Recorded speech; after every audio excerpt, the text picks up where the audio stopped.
Welcome to Podtendo's Twilight Princess Retrospective. In this 5-part series, we will explore the dark themes, the new control mechanics, and the interesting new assortment of characters as we journey through this game. It has been a long journey. There have been obstacles, puzzles, and challenges. And there is no time to rest now, so equip your master sword, ready your bow, and gauntlet those beefy forearms as we get ready to explore Twilight Princess.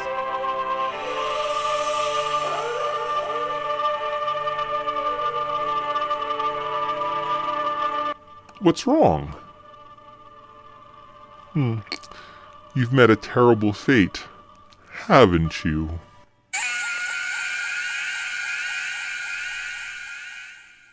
Hey guys, welcome to the Podtendo podcast, Legend of Zelda, Twilight Princess Retrospective. So, this is the part 5 of our show. If you've been following along, good, welcome. Glad you came to the end. Did you play with us? Did you have fun? Was the ending more thrilling than the rest of the game? Was it a slog? You'll find out today as we discuss kind of the ending of this pivotal game in the Legend of Zelda series. I am your co-host, Mick. I'm joined by Dyson. Cool. And so that's it. We are here for the end of this Wii classic. That's how I've always called it. Classic Wii game. Yep. Twilight Princess. The best Wii game of all time. Ooh, baby. I don't know. Link's crossbow training is up there, you know. It's pretty good. Yeah, and you got Wii Sports, so, heavy competition. Wii Sports was really fun, though.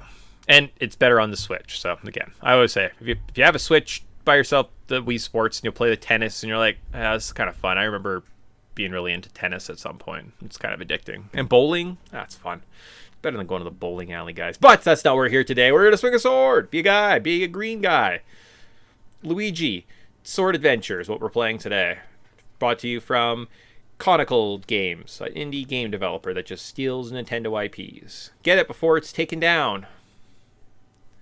No. This is like an actual game. No, I just made it up. Conical Gaming doesn't exist until I start it later today. So, patent pending. Legend of Zelda Twilight Princess. So previously, what did we do? Last episode, we talked about the Snowhead Temple. We talked about the Temple of Time. We theorized a little bit of how the resolution of this game was gonna happen. I think that was it. I don't know if we touched on anything super great. Maybe we talked about companions. I think episode before that we did kind of big Link retrospective, so we looked back at all the heroes and every game. Today we're going to be finishing up Twilight Princess. We've got kind of a timeline to talk about at the end. Nothing crazy. And then rather than doing a big retrospective on the whole series, in 2 weeks' time we'll come back with the top 10 Zelda games as part of the 40th anniversary of Zelda, as kind of our thing we started doing last year as part of our 10th anniversary with some top 10 lists. So we're just going to carry on with those. Just a simple way of making content. Very easy. Tyson put together a list in like 5 minutes. I was like, yeah, that's it. That's as much prep as this podcast needs. So we're coming with that next. But today we're just going to wrap up Twilight Princess. And go from there. Kind of put a bow on this series. So it was developed by Nintendo EAD. It sold 9 million copies. 7.26 million of those were sold on just the Wii. It was released November 19th, 2006. How long to beat has this game? At 30 to 40 hours. eBay, if you want a copy of this game, it's going to be over $200. You need to play this on an original disc for the GameCube, on the Wii, a Wii U, or an emulator. Because it's not readily available, go emulators. Yeah, unless you want to spend $200 on a game. Like we said, Nintendo, you know our stance. We will emulate and pirate your stuff if you give it to us legitimately. I'm willing to pay for it. I'm a sucker. I will do that. So I'll probably buy it twice. I'll probably buy it like physically and digitally. Like that's like, just give me an option to buy this game. Let me give you money, please. That's literally what we're saying. Otherwise, we're pirates. So, you guys like to take stuff down? Well, stop. Just release stuff, dummies. But we can release Pokemon Red, Fire Red, and Leaf Green. $60 each. You'll still spend it because you're an idiot. I thought it was $40. Nope, we lied. Damn it. Damn it. Okay. Did we forget anything? No. Did we miss anything? No. Let's just get right into it. So we're just going to carry on, finish up this fun adventure. So we're going to start off jumping right into our level notes. Woo! Nothing else to do. Let's go to Chapter 18, In Search of the Sky. So after completing the Temple of Time, we reappear near the Temple of Time and now must restore our friend Ilya's memory and restore the Dominion Rod. We talk to Talia, the lady who runs the bar, then an old doctor to find some medicine smell. You talk to a cat, you fight some bone dogs, and get a statue to restore part of her memory. She tells you something about old Kakariko. We get to play cowboy in probably the best part of this game, and save an old lady who gives us Epona's Call. This fully restores Ilya's memory, and we need to go talk to the old lady to get a book. Then we show the book to Shad. He's like a guy in Kakariko Village. He's like one of the shadow hero organization guys. Remember Shad?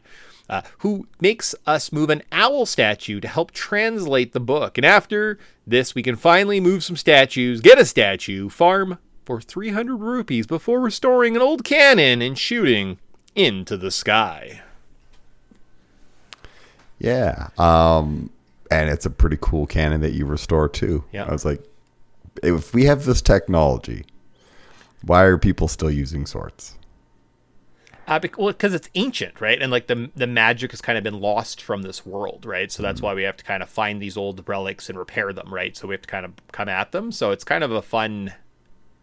That adds like an extra layer of history to this world, right? There was an ancient world. There was some more magical technology that's just kind of fallen to the wayside. So it's part of it is like discovering this, right? For myself, I've been telling you I've been playing on an emulator. Something's wrong with my computer in the overworld. Oh, baby, when you go to the overworld, it glitches super slow. So the first time I went across like the North Hyrule Field, there's some Twilight monsters that show up. And if you kill them all, you unlock a warp. It's kind of near old Kakariko Village. Kind of close. Sort of close. I didn't unlock it. I don't know what I was thinking. I just didn't unlock it. I missed it. Kept going with my life. And I was like, what's the worst that could happen? This part of the game happens. So I started at Hyrule Town and then slowly at about like, I don't know, 3 frames a second, ran north for 5 minutes until I got to old Kakariko Village.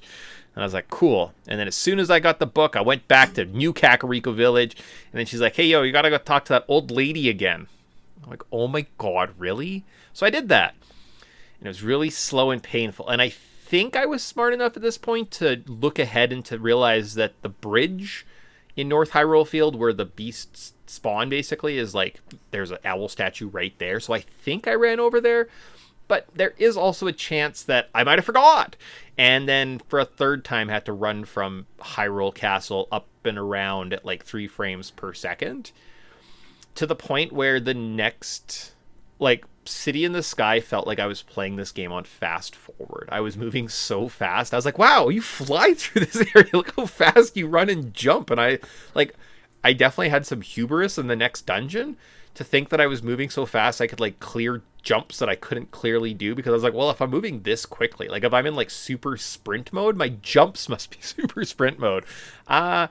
Yeah, so definitely a limitation of how I was playing this game was this part of the game. Yeah, that was unfortunate, but the shootout with the bow and arrow and the cowboy music in old Kakariko Village, I think single-handedly is some of the most fun they have in Zelda. This gunslinger, lone wolf coming into a town with a sword in hand and a bow and taking out this kind of like, it's delightful. It's great. It's one of the best things ever in Zelda. I loved it. Yeah, this game, it does a lot of cool world building, but also is like, it's kind of fun and doesn't take itself too seriously. Like, I know in a couple of earlier episodes we were kind of ragging on like, wow, these characters are hideous. But I kind of love it. Everything's just like a goof 'em up. Like, nothing's too serious. It's so... I feel like I'm watching a slapstick comedy sometimes. And then all of a sudden the tone shifts and gets kind of dark. And you're like, I am digging the heck out of this game. It has like just like these like little moments of just like, I was actually like thinking about this. I think I may have said it before, but like does this game have the most dialogue in any Zelda game ever? Like there's just everyone you talk to is just like, oh, let me tell you my entire life story. So, I'm genuinely impressed about the level of effort and stuff that goes into this game. And then some of the shortfalls come on where you get to like, some dungeons are really well designed and others are just like, oh, it's like a linear path in a way. It's just designed not linearly. Yeah, there's not a lot of substance to this one. I don't think they stand out as well, right, compared to the ocarinas in my mind, or even the intricacy of some of like the Majora Mask dungeons. Right? Some of those guys are really, really up there. So it is kind of like they took a little bit of a step back. But I think we saw that a little bit in Wind Waker. So it might just be a reiteration of kind of the linearity of the Wind Waker dungeons, right? They just kind of started making them grander. And at a certain point, you're like, you get lost, right? It's too big. You can't explore everything and press A on every single square. It's just, there's too many squares. There's too many A buttons to press, too many permutations. So they had to kind of clean it up just a little bit and make it straightforward.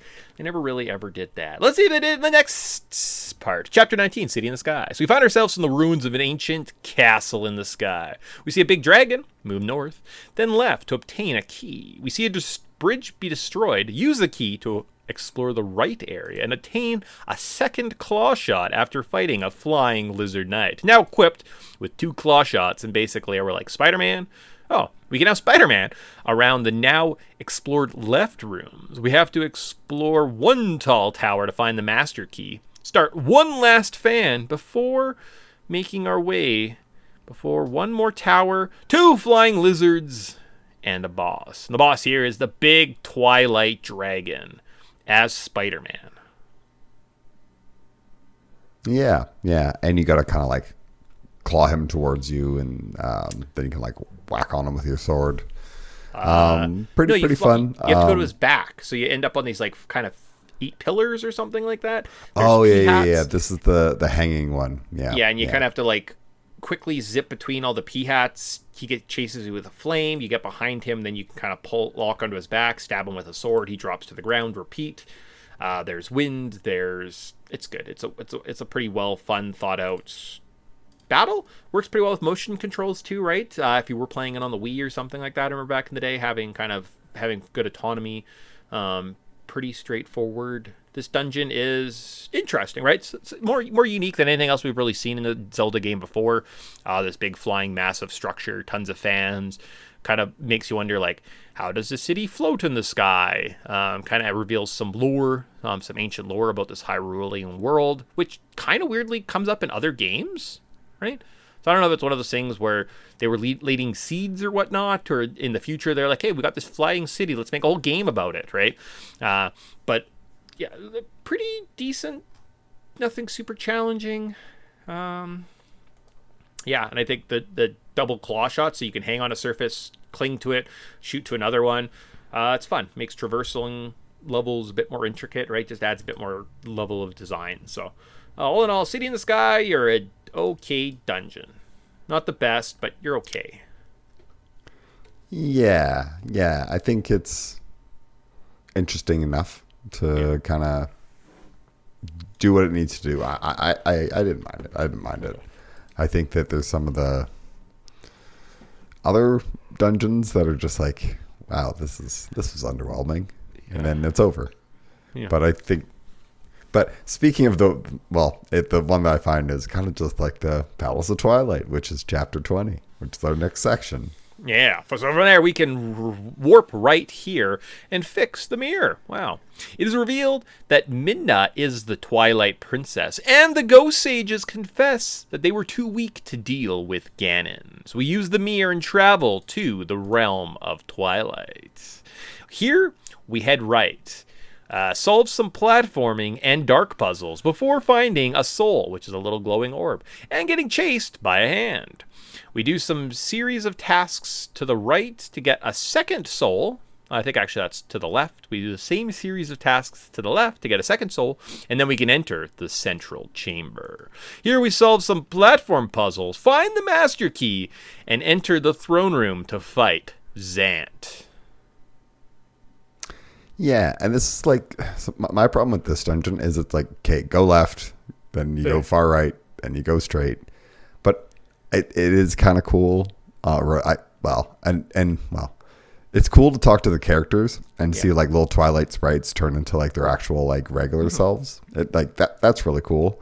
And then or like but the whole like go to the one far end of the room, get a key, and then try like get your way avoiding the hand to trying to grab you. It's just like you do that twice and then you move on, and it's so underwhelming. It is like, very okay. It's unimaginative for sure. Does it feel a little bit rushed? Kind of. They knew roughly kind of here's the concepts we want to do, right? I know that the master key is kind of like a tricky spot. For some reason, I knew I had to jump behind. There's like a waterfall of this like weird darkness that you can kind of kill with your master sword, and I knew I had to get behind there. And then I couldn't find it initially, so I ended up getting to the boss door, and I was like, God, man, where's the master key? And I was like, oh, it was behind the waterfall. So I like kind of roughly knew the secret of the dungeon, but then kind of forgot. But really kind of an underwhelming experience, right? There's some basic boring combat against some, I don't know. They have a cool sound. I kind of like the Twilight creatures. They make like kind of like a weird ethereal sound that's kind of like metallic and almost industrial, kind of has like that Silent Hill, Resident Evil kind of like, I don't know, more industrial sound to it or something. I don't know, like there's a different kind of register that they hit, which is kind of neat. But all in all, meh. It's I don't even really think of it as a dungeon. It's kind of like it's like the ice caverns from Ocarina of Time, right? It's like in my mind a mini dungeon almost. It's kind of like bottom of the well. We go there, we do this quick thing, we move on with our lives. Almost, I would actually kind of almost consider like Twilight, the Palace of Twilight and Hyrule Castle is like the final dungeon, right? It's just in two stages in two different states, right? One's in the Twilight realm, one's in the Light realm, and it's kind of the same area though, right? Like it's kind of the first part, second part. That's almost how I kind of view this, hence why I broke up all the notes into two. So we had the city in the sky, and then we had Twilight, and then kind of Hyrule Castle. And I almost viewed this as like one big main end dungeon, right? Yeah, and I get that, but it just seems like I do a lot of like, well, if I squint my eyes and turn my head 360 degrees, this Zelda game ends like this. I do that a lot to justify these things in my head. So that's one of the justifications I have. I thought I'd share with you. You're like, no, it's stupid. Okay, that's fair. That's fair. We have to fight Zane. It's an interesting way of looking at it. Well, just because it is so small, right? Because I agree with you. It is like there's 1, 2 rooms, 3, 4, 5, 6, 7, 8 rooms. That's not a dungeon. That's a mini dungeon, right? So, cool. Yeah. Zant. We end up fighting Zant. We're like, the big bad himself, finally. So he kind of goes crazy. He makes us refight. Well, he fights us at least in the forest temple, the fire temple, the big, like, there's like the big rocking platform he fights us on at one point. He fights us underwater, so you have to equip the Zora armor, swim around after him. The ice dungeon, and is that it? I think that's it. I thought, he kind of makes you go through a mini boss rush. We haven't had one of those in tons of episodes, so that's good to see. And outside of Hyrule Castle, and battle him, just basically sword-to-sword combat, lots of jumping, striking. Should be okay to fight him. When he is done, he reveals that all of his power was just given to him via Ganon, hence why it was untrue. He wasn't able to shatter the Mirror of Twilight. He was just able to kind of break it into 4 pieces. All of his plan essentially was to resurrect Ganon, to let Ganon take over Hyrule. He was just a puppet this whole time. Now that he has been defeated, Midna's powers as the Twilight Princess are restored, and she's able to destroy Zant with just a fraction of her power. She almost kind of seems like scared with how much power she possesses as she kills him, before you guys decide to go and save Princess Zelda. Yeah. And it's kind of hinted, you're like, oh, okay. There's definitely like layers to her power. She's obviously been holding back for a long time. Mm-hmm.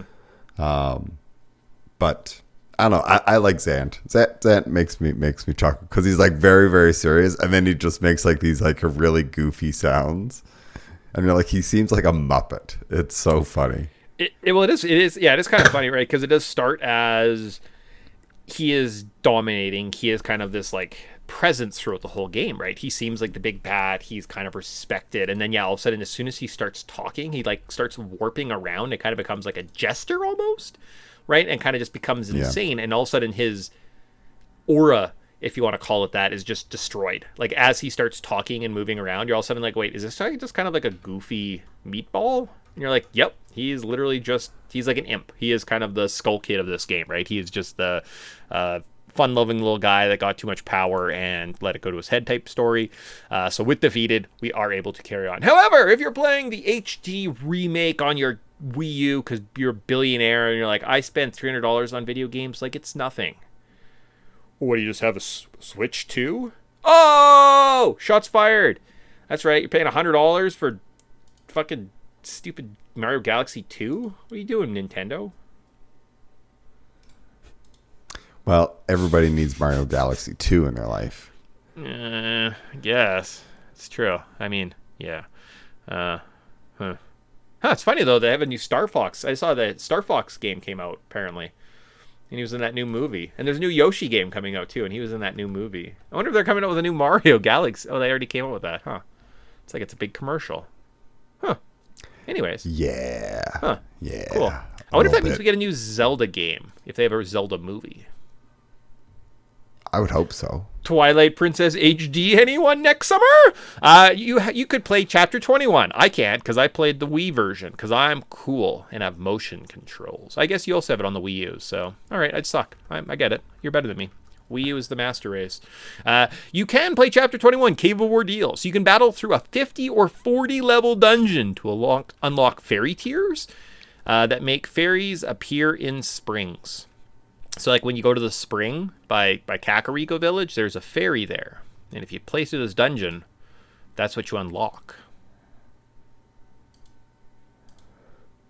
Sorry, I got super distracted. I was like, there's this new Star Fox game, and I just brought it up, and I'm like, I thought I was getting pranked. This by the cover of this game. Sorry, I had to double check that it was real. Yes. So, Cave of Ordeals. It's a thing to do. Reminds me of that, like, I feel like Onimusha did it way better. Yeah, you get like the best sword or something like that. That's what it's supposed to be. It's kind of this like weird trial at the end of a game. Link's Awakening or Wind Waker had it as well, right? I think you get a mask or something in the HD remake, or it's something silly like it's maybe it might be a piece of Triforce. So actually, I think you have to do a bit of an ordeal, but there's like a different one. It's common.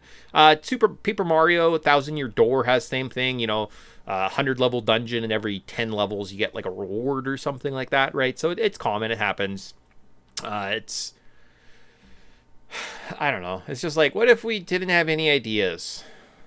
Perfect. A Cave of Ordeals. That's what we'll do. And I was like, you know what I don't need to do?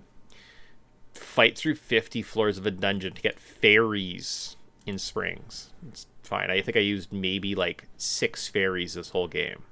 Good times. I just went right to the end. I went to chapter 22 because I didn't need any more. I didn't need any magical armor. I didn't need any upgrades. I think I had like 15 hearts. I was like, I probably could beat this game, guys. I'm pretty confident in my skills. I don't need to spend more time. So like that, I went to the final chapter. Chapter 22, we're into Hyrule Castle. So after the barrier is destroyed, we can prepare for the final battle, enter the castle, and make our way to the left to fight King Bokoblin. Afterwards, we can head right, we can ride some hogs, get a map. There is a hidden key in the graveyard if you'd like to proceed.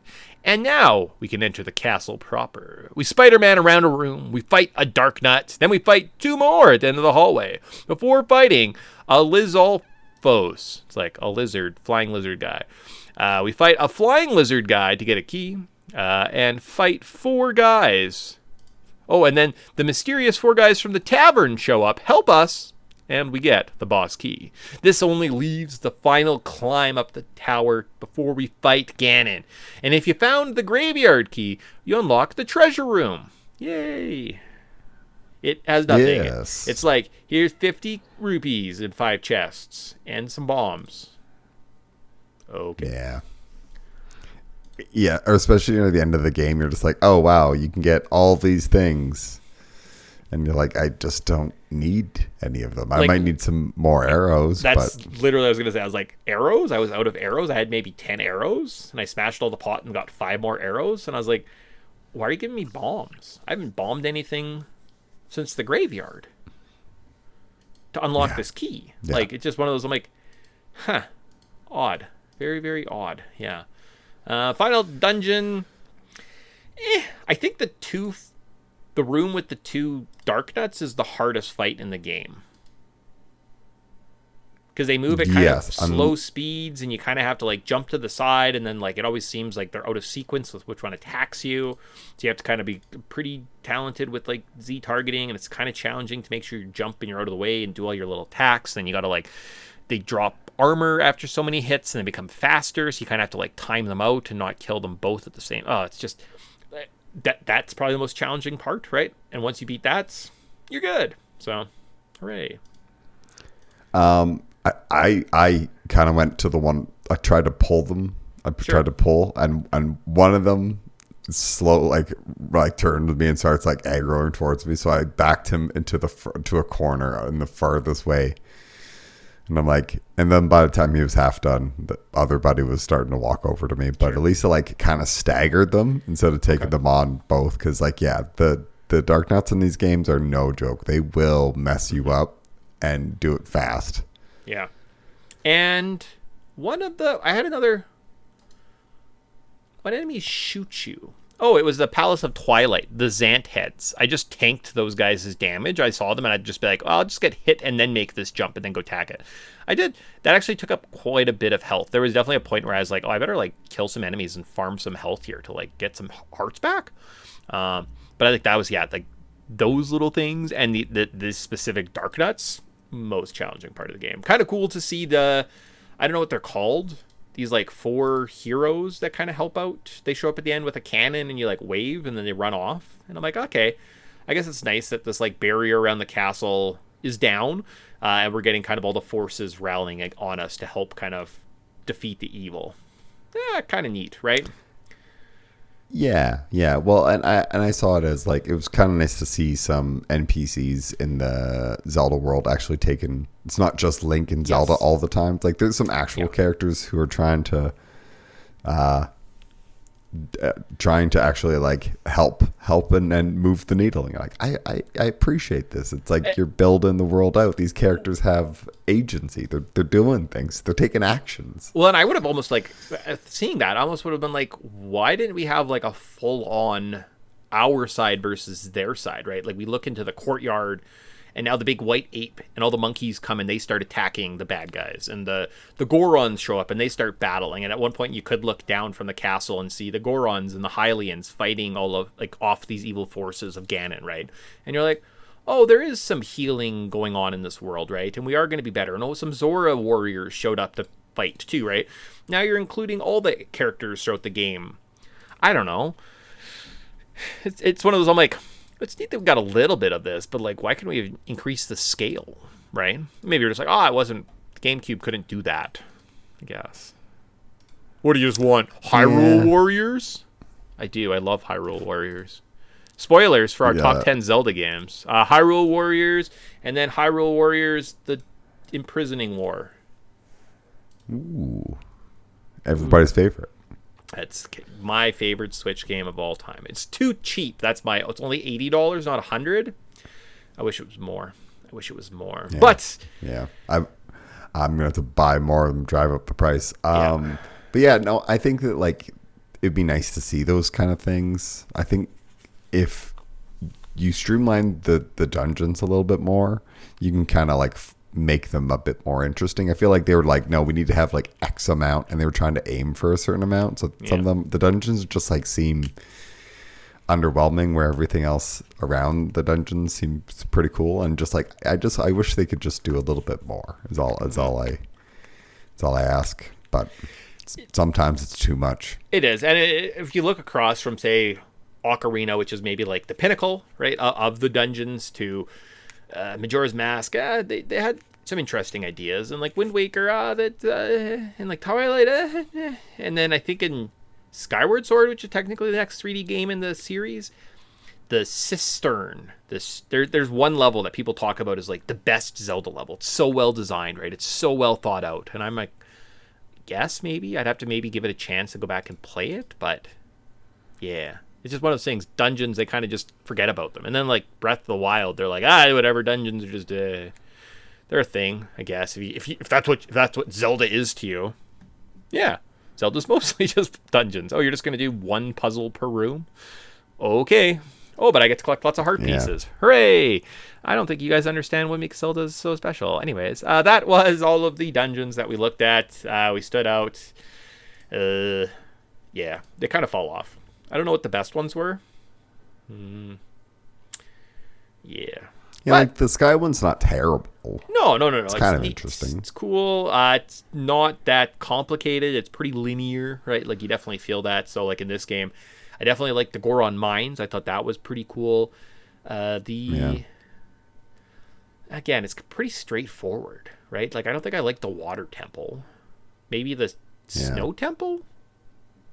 That's kind of where I was thinking. I was like, it wasn't, I like the icy parts. I was kind of like, whatever. I'm like, but it's not always that way, I feel like. Yeah. And it didn't bother me. It didn't like stand out. It's like, wow, this is completely unplayable. And parts of it were kind of cool because there was like cannonballs and there was cannons and there was some mystery of like, oh, if you spin the cannon this way and shoot this cannon through that ice wall, right? So kind of, I don't know, like those would probably be I don't know. This isn't a top Zelda dungeon. I didn't have them off the top of my head. Maybe I have them in my notes somewhere. Maybe I've already ranked them. I don't think I did.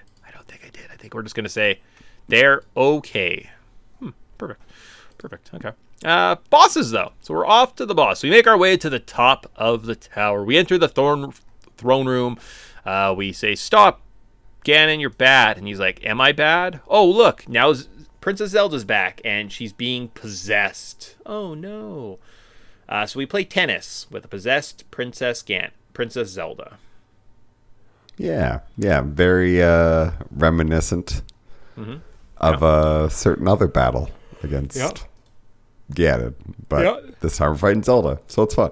Yeah, they play that. Now, there is a line of dialogue when we leave the Temple of Twilight, or the Palace of Twilight, that now that Zant is destroyed, we have to return to the castle to help restore Zelda. So Zelda gave up part of her life, gave up part of her essence to help Midna early on in the adventure. With the dark energy, apparently her body has been restored, but maybe not her soul or her heart, right? Because that is shared with Midna. So our ploy now is to get to Zelda so that Midna basically can heal her and save her, right? Kind of repay that favor. Through the first part of the battle, I believe it doesn't happen. It's after this one. So Ganon, we stop Zelda. He comes out and he's like, oh no, I'm going to turn into a big phantom Ganon beast. And now you're going to have to be a beast. And that's what happens. So first you shoot him with an arrow. You shoot the glowy thing in his head. You stab him. He changes up his tactic. And then you have to become a beast. And then play that like Goron sumo game or like the goat wrangling game from the beginning. And as he comes at you, you toss him to the side. You jump on his belly. You eat him.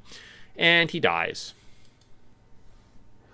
Yeah, it's a neat call. Yeah, it's all right, I guess. But it is the limitation that we talked about throughout, because they didn't ever change the moveset of the wolf. The very first time you start playing as Wolf Link, you could beat Ganon. There is no upgrades, so they kind of make the fight somewhat simple. So I'd say the biggest limitation is the fact that we don't see any growth from that side of our character. And it just is arbitrarily dropped in. Like there's one room in this last Hyrule Castle that you have to like become a wolf and sense and see these guards and the ghosts tell you how to get through this room. Oh, okay. Neat, I guess, right? But it is just kind of, a little underwhelming. Really cool, high concept. I kind of like the Phantom Beast versus we're like the Twilight Beast, and we kind of have to fight him, right? I do like the dichotomy, what's kind of going on from a storytelling point of view there, but it's simplistic, right? It's pretty simple. At this point, Midna then does something. I feel like she saves Zelda, takes us outside, and then she like goes after big smokehead Ganon or something, and they fight, and then it looks like Midna's dead because Ganon is then with us in Hyrule Field holding kind of her mask as he crumples it in his hand. This leads us to horseback battle. So we're now on horseback on Epona. Zelda with her light arrows behind us. We have to chase after Ganon, shoot him, stun him, hit him with a sword before we can unlock the final Ganon man-to-man sword fight. Yes. Yeah. So kind of like 4 levels to this battle, which is like, it's pretty cool that it just like, it's not just like two things and it's over. It's like they're kind of trying to make it a little bit more epic, and the whole like cliffhanger of like, oh, Ganon killed Midna. Which you're like, nah, it's a Zelda game. This probably didn't happen. Yeah. I mean, Zelda died earlier and she just mysteriously was alive 12 hours later, so maybe she'll be okay. Final sword fight. Jump to the side, do your rolling attack, slash him a bunch. He's dead. If you really want to distract him, you can pull out a fishing rod and swing it around, and he gets really distracted, and he's like super focused, and he's like, man, I'm an old man. I love fishing. I'm an old white guy. Come on, let's talk about fishing. Well, he's not really white. He's just an old guy. That's hilarious. Does that actually work? Yeah. That is hilarious. You might need a special lure. So there might be like one of the things, like one of the fishing side quests, so you can get a special lure, and then he's like super distracted by it. And like you can sit there and you can like make his head move around and stuff, and he won't attack you when you have your sword out, or your fishing rod out. He just wants to be like fishing friends.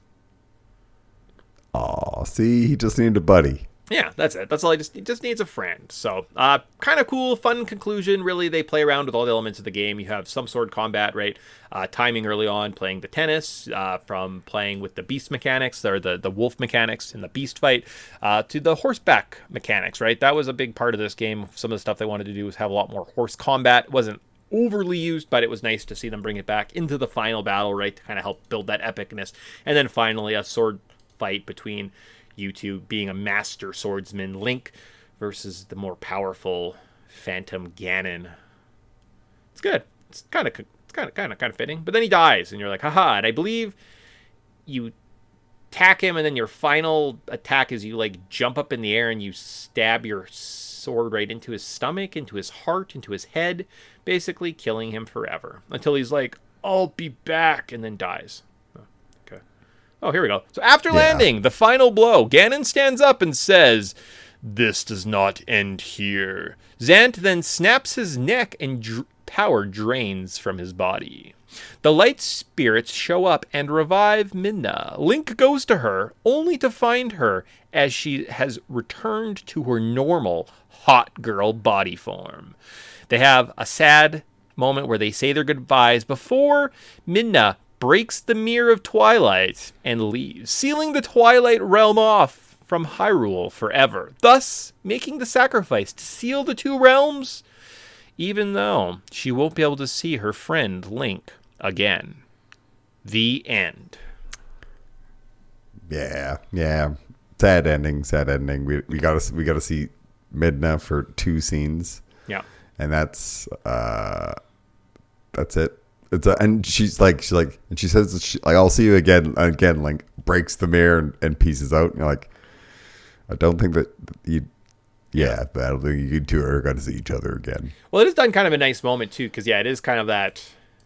Well, yeah, that had this friendship, they had this grow, and she comes back, and she is I think supposed to be like a hot girl or sexy girl, I don't know, whatever.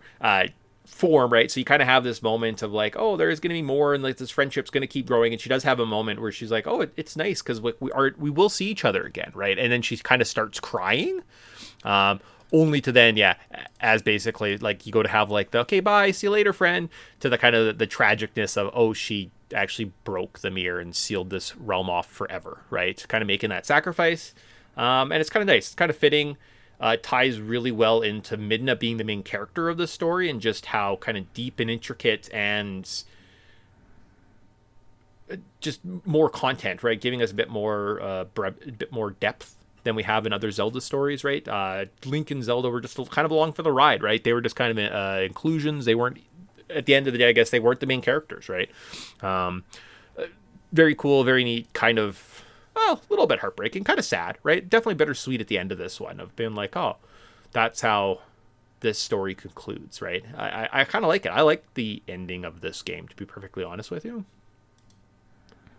Yeah, I think it works really well. Actually, has a really sad kind of, it's like a bittersweet ending. I think it does a great job.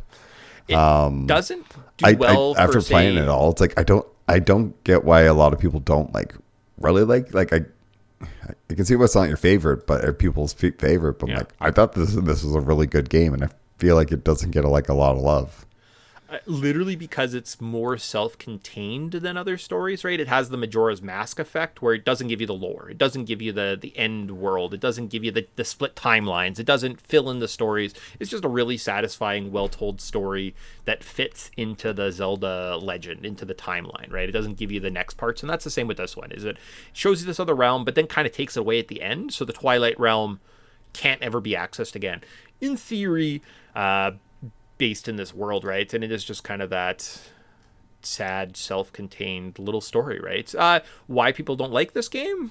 Let's see what my current thoughts are. So this game was better than I thought it would be. I had some hesitations going in, but honestly, the experience kind of won me over. It's a little long.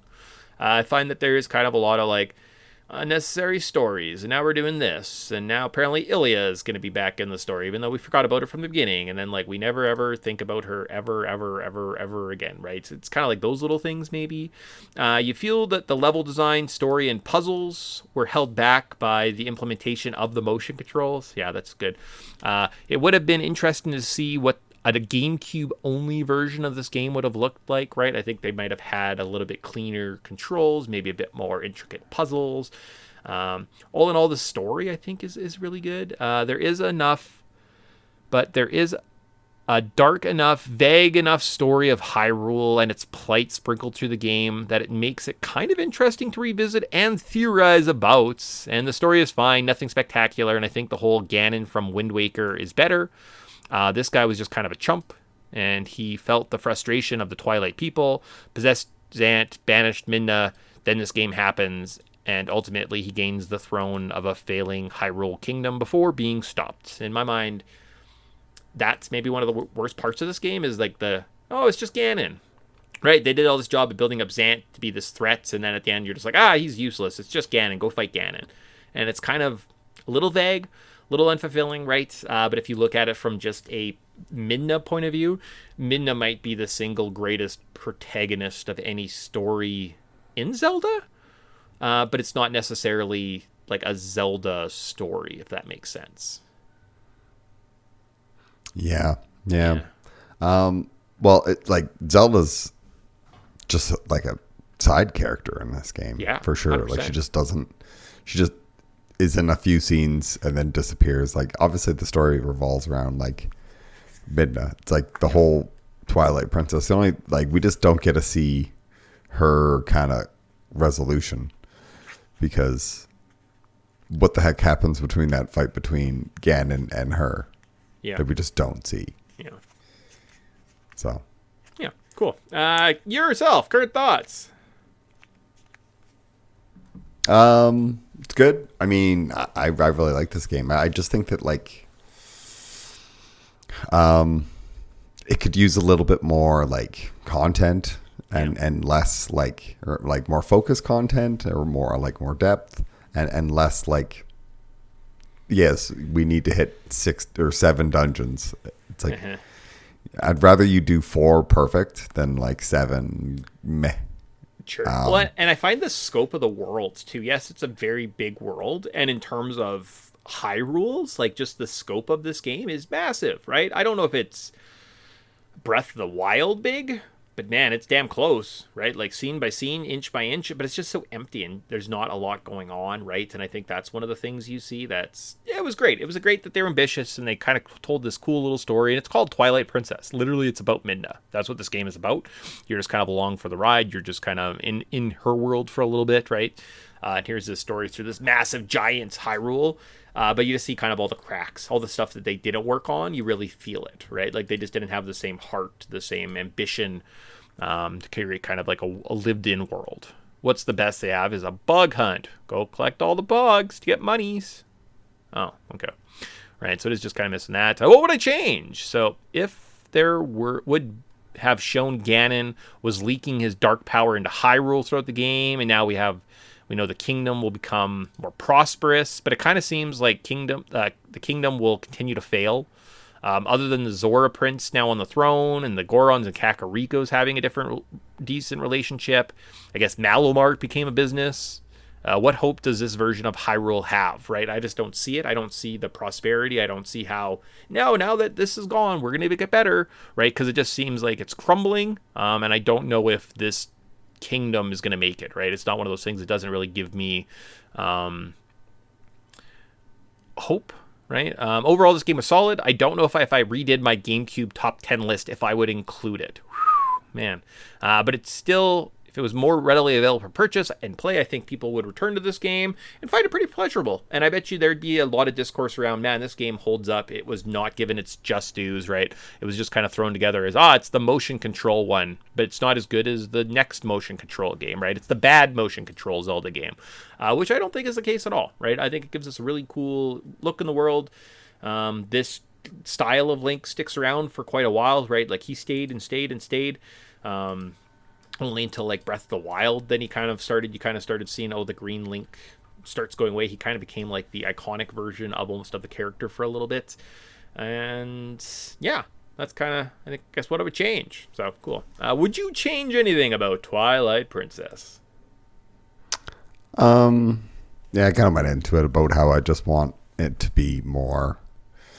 I'd rather have quality instead of quantity, and I feel like this game just like throws everything at you and just be like, see, now you're a wolf, now there's 2 worlds, now there's this all these extra dungeons to go chasing around, and you can there's these side quests where you can do these like stupid bug hunt, and then there's the pose collecting where the guy's like, thank you for all that collecting those 60 pose, here's $300, and you're like, this is worthless. Mm-hmm.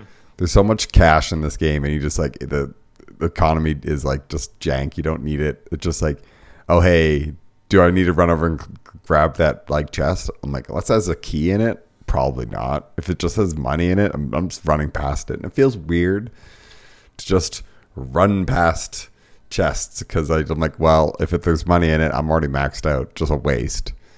So it just like feels wrong to fix. I would just say fix the money thing. Like there has to be a better way of doing this. Yeah, you need to give me some crafting or just some more items or more consumables. I don't know, something. Some more donating. I can donate money and build up parts of Hyrule. Stash your money here, right? I don't know. Yeah, you're right. The money and the you feel that this game wasn't as like a masterpiece when it was created, right? Like it just has flaws. It's good. It's very, very good. It's very solid. It's fun. If you haven't played it before, getting to play this for the first time, I'm jealous. That's awesome, right?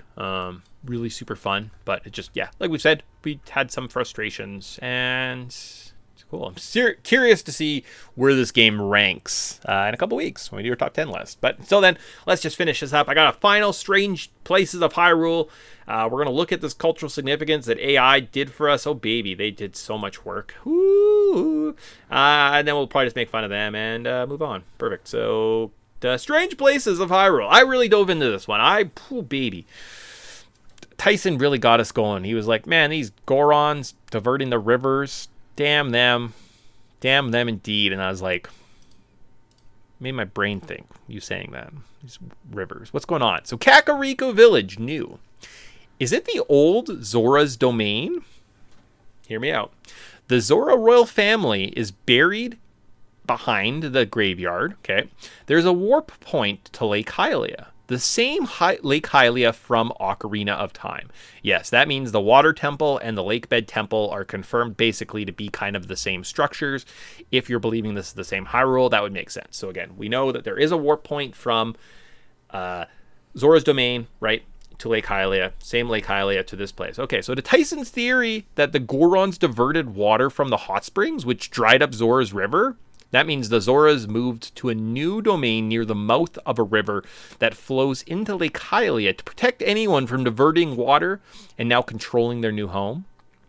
Going near a snowy mountain range would ensure that the spring thaw would always provide them with an increase in water flow. The water diverting away from the castle would have helped with some of the protection via the moat, provide clean water for the people of the Hyrule Castle, so you could see that could destroy it. It would also vastly change Hyrule Field, forcing the once thriving farming industry to have to travel maybe a bit more south to raise their livestock, which would further increase the distance from the Hyrule Castle to their livestock, which provide them hence this weakening of their industry. The desert would also expand, the creeping desert into the Hyrule, since the major thing holding it back was the old Zora's River. And so are the Gorons and their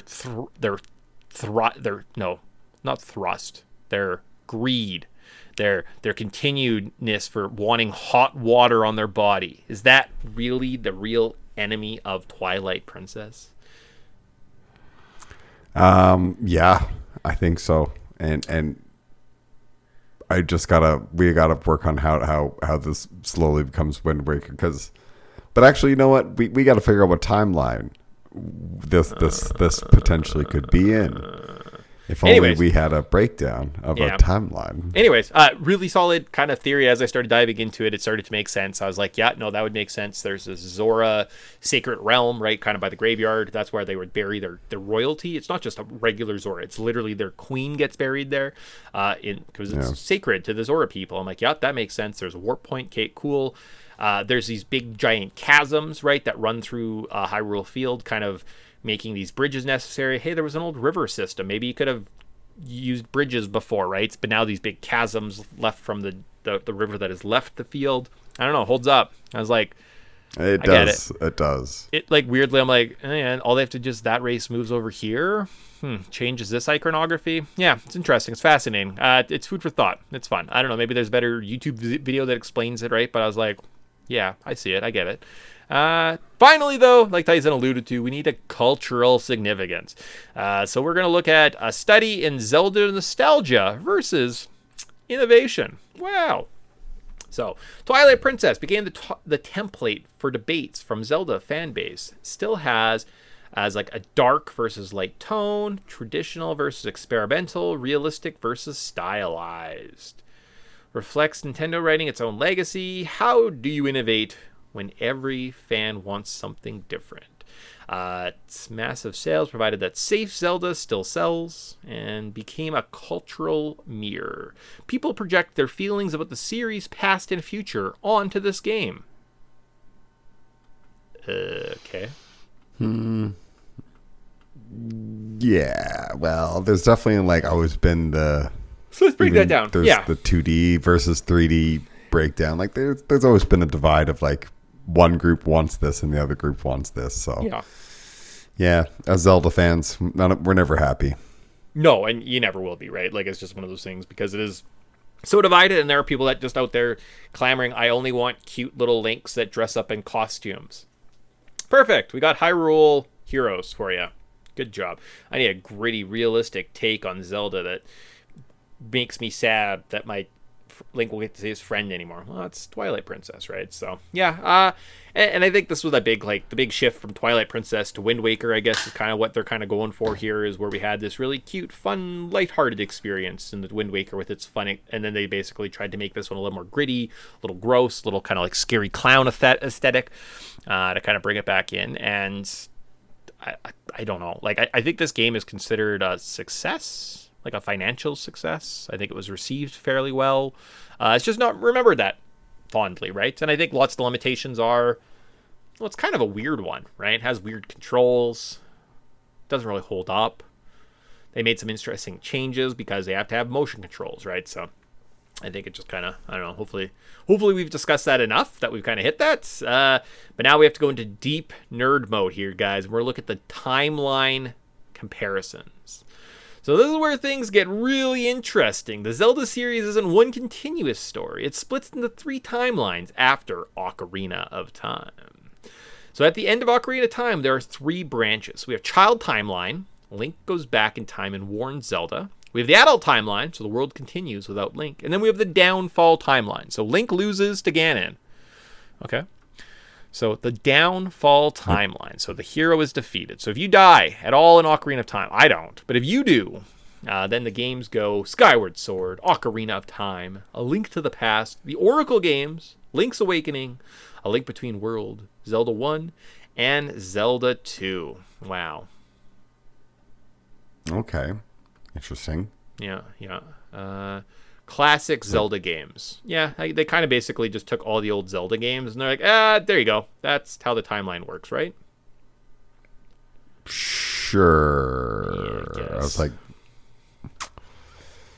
yeah, sure. Whatever. Probably the messiest branch of the timeline, to be perfectly honest with you, because it is just, here's, like, Zelda 1 and 2, they didn't know they were going to make a series when they did that, right? It was going to be like a one-off.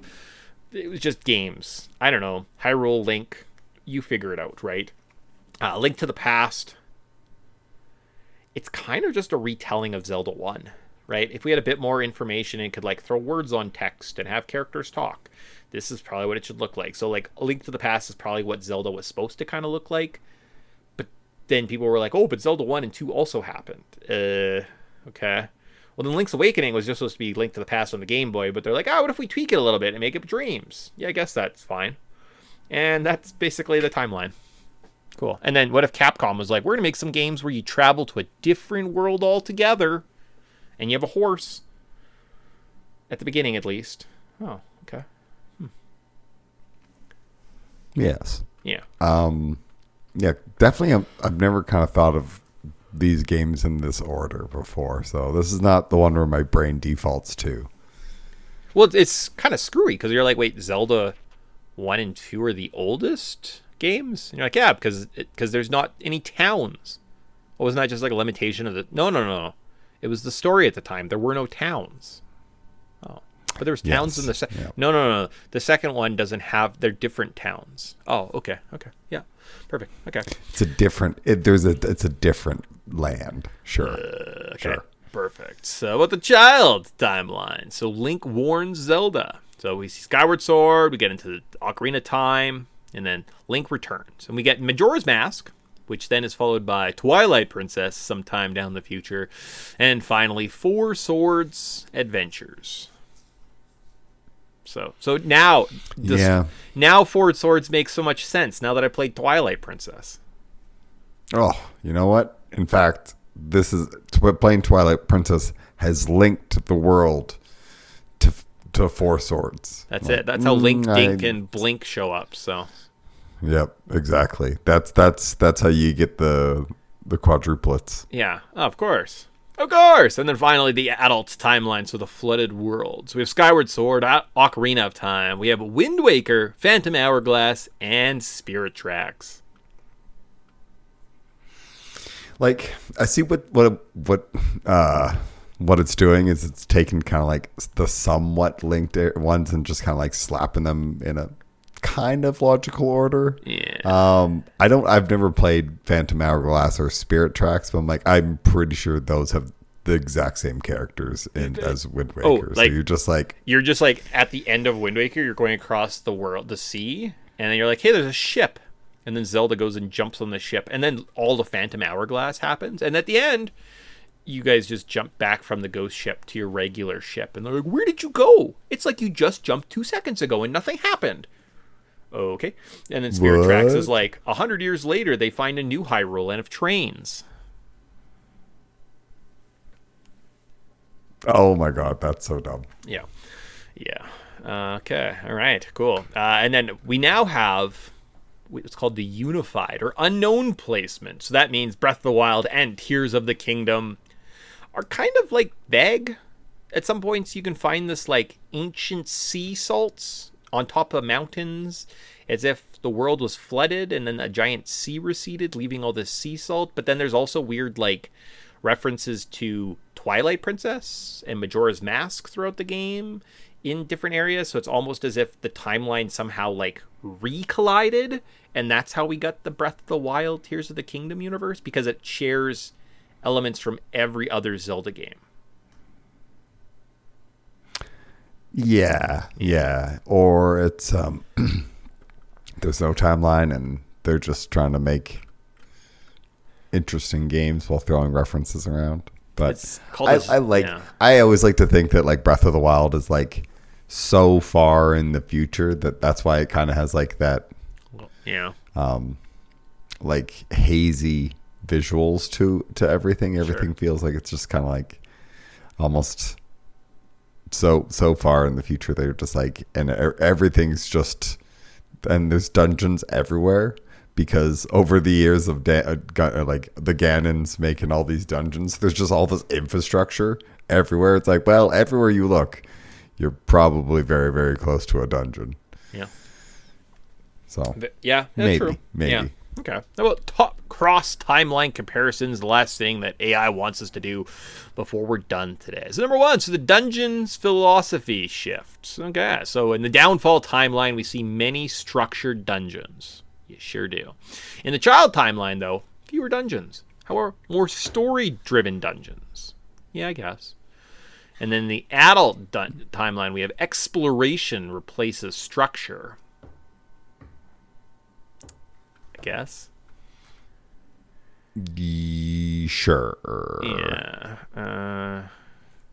Pure evil force of Ganon and the Downfall. I don't really know the timelines well enough. Like now, I realize I read the games to you, but without looking at them, I don't know. Just saying the Downfall timeline has pure evil force. I guess that's the original series of games. Okay. In the Child timeline, political villain and beast. So that's kind of like Twilight Princess, I guess. And then an adult forgotten godlike entity. It's destroyed, reborn, big nerd takeaway. I don't know. Is that it? We're just done? That's just how this ends. We just kind of end with a whimper. I'm like, meh. I don't really, Nah, we'll wrap this up. Let's look at the big takeaway parts. Okay, so if you overlay your spreadsheet stats onto this timeline, we got more dungeons and more sword upgrades equals older timeline designs. More exploration and more collectibles is a modern design. And the Triforce importance declines over time. And player freedom increases as narrative linearity decreases. Yeah, I mean, those are kind of just the constructs of the world, right? You can't give me an open world that I can do anything and then have a story to it, right? Like, it's just impossible. That is what I've been talking about as the next big great game is going to be the game that has a live interactive world that you can change, right? It is the butterfly effect of video games that every decision you make influences the world, and that by the time you get to your end of your week cycle, whatever it might be, of this interactive world, you fundamentally changed how the game works. You can't tell me a story in that type of world, right? Like it's kind of one of those things. It's just very difficult to do. It's kind of just the nature. It would be a good sandbox for people to tell their own stories. Yeah, where you have like here's like the key points, but the story is never going to be as good, right? If you give me freedom to do anything, the story is always going to suffer. If you make it super linear and I have to like go talk to Joseph and go fishing so that I can, get a fish and go talk to get my new sword at this village, it's always just going to be kind of a pinpoint adventure, right? So it's just kind of the nature of how do you build games, right? How do you see growth? I think games like Ocarina of Time, with the limitations of just how small the world was, they kind of do both. They can kind of give you the big interactive worlds as well as this like ongoing straight linear narrative, right? But you also have the freedom to kind of explore, go anywhere, and like your exploration and your completing of the story kind of helps unlock new areas to explore and further the story, right? And it kind of go hand in hand, and they're melded beautifully together, right? Whereas when you make the worlds bigger, like we're seeing in the Twilight Princess, or you're seeing in even the Wind Waker, right? That ocean was massive, it's giant. Yeah, there's only a couple little islands, but it's big in between, right? Massive, huge. To the Breath of the Wild worlds, you start losing those things, right? Because all of a sudden you're like, well, how do I guarantee someone talks to this guy on the raft to get the story going, right? Like, or how do I guarantee that somebody goes to the old Kakariko village to kind of hit the next kind of narrative point? It's hard. It's difficult, right? So especially when your worlds are so big and massive. So I think that just is kind of like that exploration of that. And Zelda games kind of just change with what's like the hot topic. Twilight Princess coming out. Well, motion controls, that's going to be the hot thing in gaming. Better throw some motion controls in there, right? We see that further on with the Skyward Sword. Then the sword combat becomes a lot more complicated into the most linear Zelda game we've ever experienced, right? But, we got cool motion controls. To what becomes kind of popular after that point, we need big open worlds. You see Breath of the Wild show up, right? And it's this big open world, no story, just kind of go fight Ganon right now, right? You see guys beating that game 20 minutes. They grab a chicken, they go fight Ganon, they beat the game, no problem. So it's just kind of Zelda is such a long-lasting series. It's been in our lives for 40 years. It's literally just been on the front runner. Nintendo kind of uses it almost as a conduit to like introduce what is going on in modern gaming. Maybe it's something they're trying to pioneer. Maybe it's something they're trying to share. But Zelda kind of always seems like it's just the conduit to modern gaming.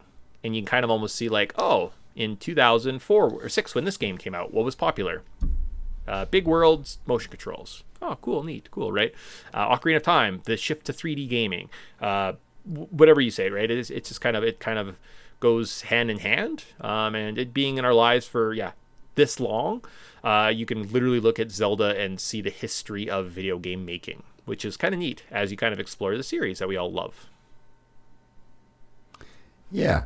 Well, they always try to have like a theme to it, while keeping true to his roots, and I appreciate that. There's never a bad time to play a Zelda game. They're always great. Some are better than others, as we'll go into our top 10 list. So stick around, everybody. But I think for the most part, like Zelda, you're right. Zelda does just reflect of what the gaming trends are currently in each generation, and because things have kind of not stagnated, but it seems like the gaming industry almost doesn't even know where to go. Like live service was like everything was going live service, and now we're not going live service because those games fail and they're really expensive to maintain.